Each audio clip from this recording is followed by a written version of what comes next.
Қайырлы күн, қалдарыңыз қалай? Көптен бері мына алдарыңызда тұрған картина туралы айтып бергім келіп жүр еді. Қазір сәт түскендей. Егер картинаның философиясы қызық болатын болса, онда құлақ салып тыңдай отырыңыздар. Бұл картинаның атауы адасқан перзенттің оралуы. Яғни орысшасы «Возвращение блудного сына».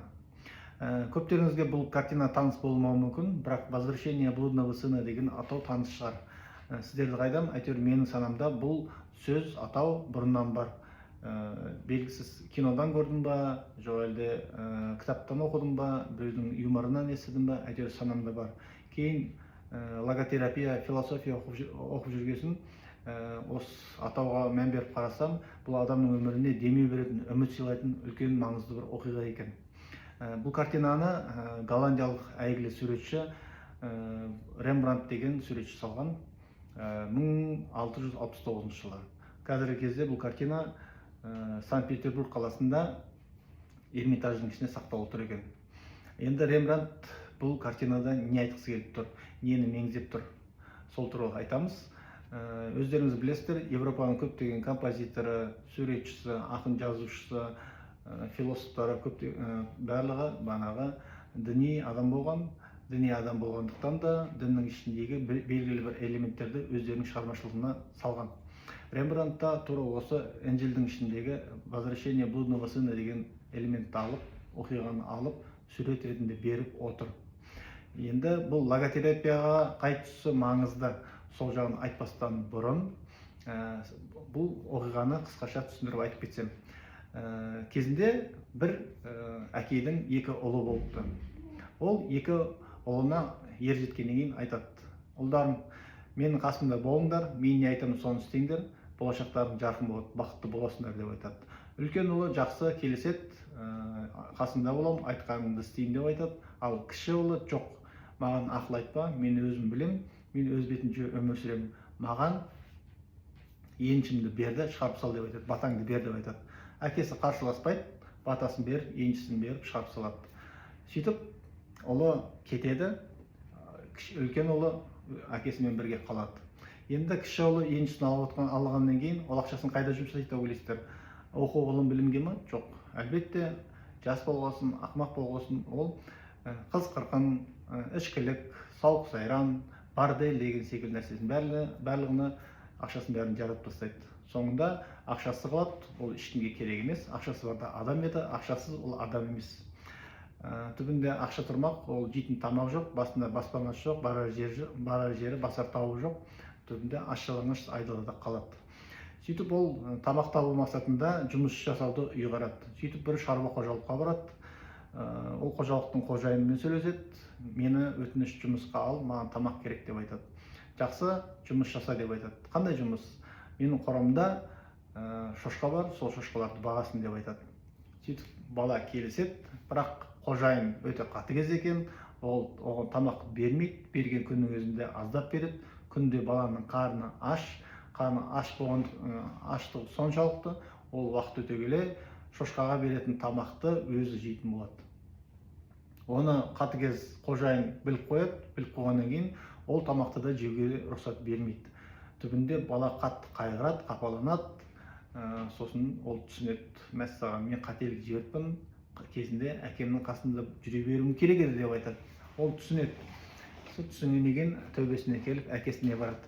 Мына картинада тұрған сәті, яғни әкесіне қайтадан оралып, тізерлеп отырып, кешірім сұрап отырған, тәубесіне келіп отырған кезі. Енді картинаның ішіндегі элементті, оқиғасы осылай болған, қайтып келеді ол. Енді картинаның ішіндегі элементтерге мән беретін болсақ, екі аяғына мән берсеңіз, бір аяғында аяқ киім бар, екіншісінде жоқ. Аяқ киім тоз шығып кеткен, ол тоз шығып кеткен аяқ киім нені білдіреді деген кезде, ол ұзақ сапарды білдіреді. Сандалғандығын білдіреді, сенделгендігін білдіреді, адасқандығын білдіреді. Ал жалаң аяқ, ол жай үшін жалаң аяқтық емес, ол Інжілдің ішінде мынандай бір оқиға бар. Кезінде Құдай Ғайса пайғамбарға бұйырады: ей Ғайса, аяғындағы аяқ киіміңді шеш, сен киелі жерде тұрсың.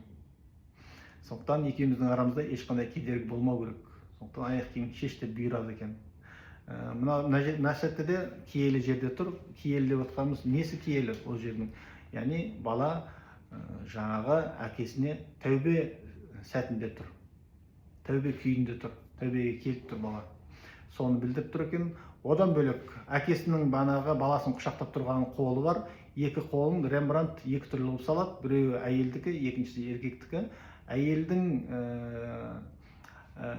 не үшін әйелді салғандығын мағынасы, яғни ана ол махаббат деген мағынаны білдіреді. Бала қандай қателік жасаса да мейірім шапағатын төгуден ол тайсалмайды. Соны білдіреткен. Одан бөлек сөйтіп әкесі ол баласын қарсы алады. Қарсы алғандықтан қатты қуанады. Қуанғаннан ол тұрады өзінің қызметкерлеріне қорадағы бордақыланып тұрған семіз бұзауды сойыңдар деп айтады. Той жасаймыз, менің балам келді деп айтады. Сөйтіп қарсы алады. Енді сол жақтағы картинаның сол жағына қарасаңыздар, үлкен ұлы тұр екен. Үлкен ұлы екі күйде тұр. Екі күй, біріншісі күй ол таңғалып тұр, екіншісінде ол қызғаныш сезімі тұр.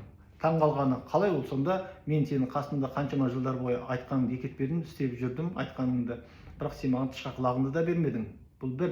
Екінші кезекте мынау қателік жасаған, қылмысқа барған, неше түрлі банағы өмірін қиратып алған, қателік бүткіл нәрсесін бәрін қиратып алған адамды, баланы сен қарсы алып қабылдап тұрсың.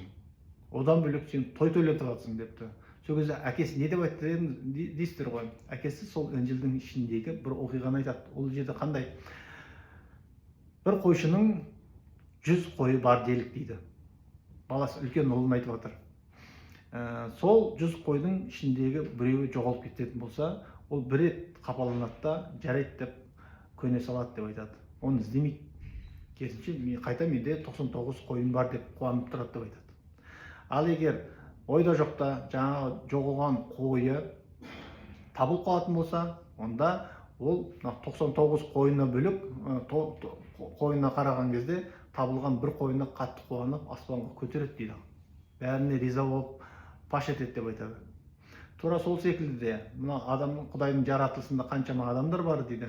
Соның ішінде қателескен адамдарды іздемейді Құдай.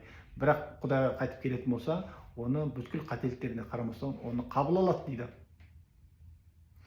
Ал сен ондай қателік жасаған жоқсың, менің ұлым секілді ешқандай тәубеге келген жоқсың, іштен түсінген жоқсың деп айтады. Енді бұл жерде үлкен ұлының позициясы екі түрлі мағынаны білдіреді. Біріншісінде періштенің мағынасын білдіреді. Яғни періште ол табиғатында Құдайдың құлы айтқанын істеп отырады, болды. Бұйрықты орындаушы ғана болды, қызметін атқарады. Олар ешқашан қателік жасамайды. Олар тек қана бұйрықты істеп отырады. Өз біліп ештеңе істемейді. Өз біліп ештеңе істемегендіктен де ол қателік жоқ.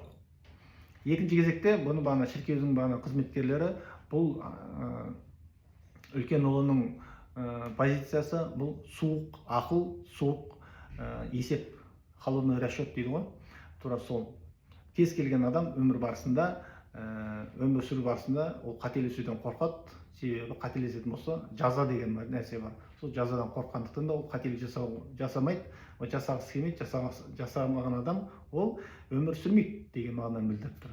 Сондықтан бұл жерде үлкен ұлына қараған кезде кіші ұлының қаншалық жерде қателік жасаса да, оның бәсі жоғары тұрады. Не үшін? Себебі ол кішкентай баласы түсінді, тәубесіне келді. Ал үлкен ұл ондай нәрсені бастан кешірген жоқ, кешірмегендіктен де ол ештеңені түсінген жоқ. Осындай нәрсе. Енді сіздер өздеріңізді өмір барысында көретін шығарсыздар. Әсіресе осындай бір компанияда қандай да бір қызмет барысында жұмыс жасап жүрген кезде бір шешім қабылдаудан, бір нәрсеге құжатқа қол қоюдан, бірдеңені істеп бастап көрейік белгісіздікке қадам басудан қорқатын адамдар бар. Сол себепті де олар ештеңені істемейді. Қателік жасағысы келмейді. Не үшін? Себебі все боятся наказания дейді ғой, закон джунглей. Тура сол позицияда көбісі өмір сүреді. Ал ол жерде ештеңе өнбейді, яғни даму деген нәрсе жоқ бұл жерде. Ал мына жерде бала дамып келіп отыр, яғни ол түсініп отыр, ненің жақсы, ненің жаман екенін. Бізде енді қараңыздар, логотерапияда маңыздысы не? Қателік жасау ма, қателік жасамау емес пе? Яғни бұл жерде қателік жасау өмірде практика маңызды. практика маңызды. Мейлі ол қанша жерден қателік болса да. Енді өмір барысында бұл жерде, мына жерде Гетаның Фауст деген шығармасы бар. Шығармасында да осы жерде келіп айтады. Бұл жерде нені айтады? Кто ищет, вынужден блуждать дейді. Яғни ізденіп жүрген, талпынып жүрген, ізденіс жолда жүрген адам ол міндетті түрде қателеседі дейді. Мәжбүр қателесуге дейді. Бұл норма. Екінші кезекте что борется, страдает и живет дейді. Егер бір адам бірдеңеге талпынып, бір жетістікке жетем, мақсатқа жетем деген талпынып жүретін болса, ол яғни қайғырады, сонымен қатар ол өмір сүреді дейді. Ал қателік жасамаған адам өмір сүрмейді деген сөз. Яғни символикалық түрде айтқан кезде. Бізде логотерапияда маңыздысы жаңағы адам практикасы, өмірдегі практикасы. Ол түсіну керек бірдеңе, бастан өткізу керек, сезіну керек, тәубесіне келу керек. Енді қараңыздар, бұл кімдерге маңызды? Бұндай оқиға.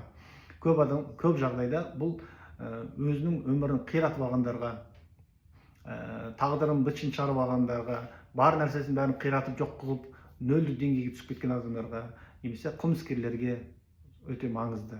Енді қылмыскердің философиясына, психологиясына келетін болсақ, қылмыскер қандай, қылмыс жасаған адам қандай күйде болады? Әлбетте, оның болашаққа деген, жарқын өмірге деген үміті жоқ.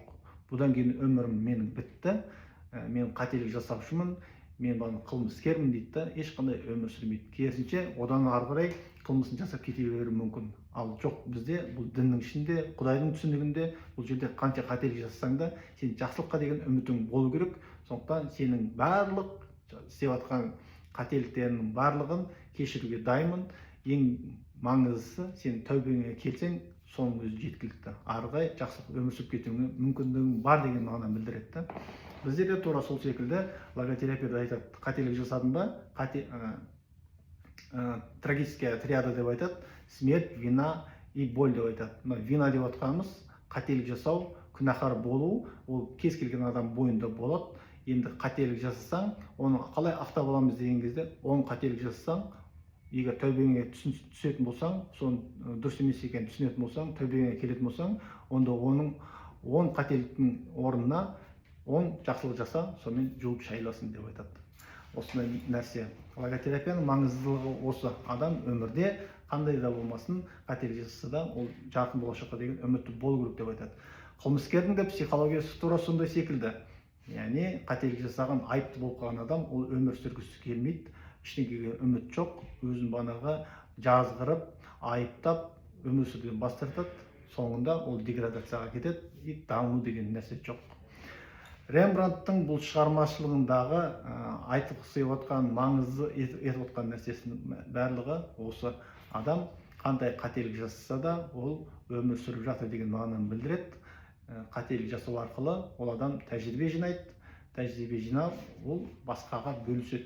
Яғни жарқын өмір сүруге мүмкіндігі болады ол адамның деп айтады. Ал егер қателік жасамаймын, жазадан қорқамын деп өмір сүрмейтін адамдар, ол періштенің кейпі немесе суық ақыл. Ол адам мешеу болып қалады, яғни дамымағандықты білдіреді деп айтады. Сол, бұл тақырып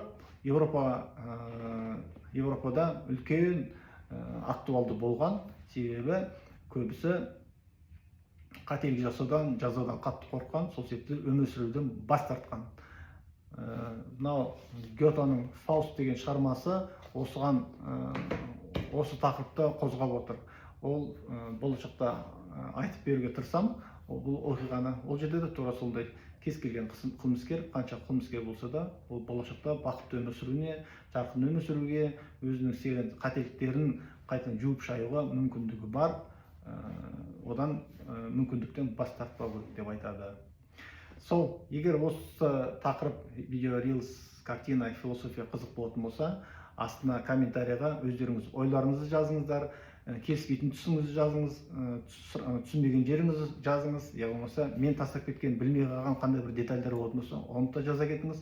Одан бөлек өзіңіздің таныстарыңызға, туыстарыңызға, достарыңызға бөлісіп, лайк басып, қолдау көрсетіп отырыңыздар.